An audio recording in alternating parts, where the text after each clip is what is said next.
When I was younger and they always used to ask, what do you want to be when you're older? My answer was always a teacher. Always.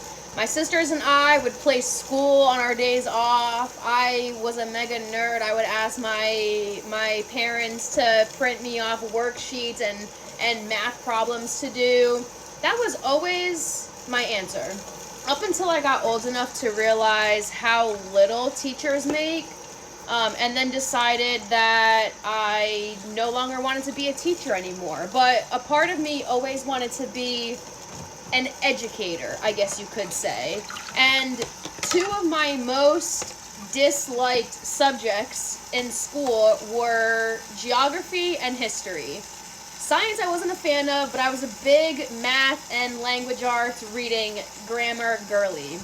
The things that we know. Math is simple in the sense of there's a problem and there's a solution, and it is what it is. 2 + 2 = 4.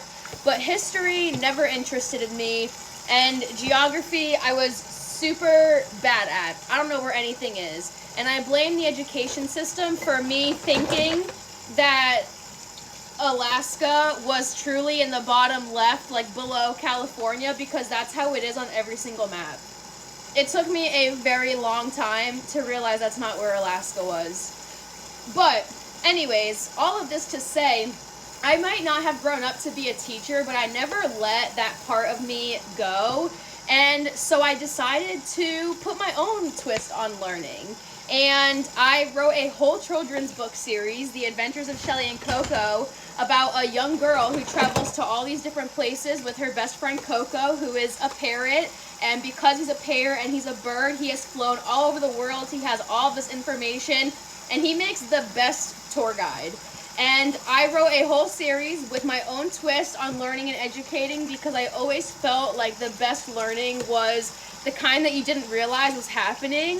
The things that you pick up on in TV shows, or you pick up in songs, or you pick up in books that you wouldn't have really found out otherwise, but because it's by doing an activity that you enjoy, it makes it a little bit easier to remember, in the same sense that you can remember all of the states in the United States because we made it into a song. And so if this is something that you're interested in, or you love educational books, you love traveling books, a little bit of adventure, a little bit of learning, something that your kids can enjoy but also be learning from, then make sure you check out the Adventures of Shelly and Coco series by Brittany Trout. You already know where to find it, and it's also on Amazon as well.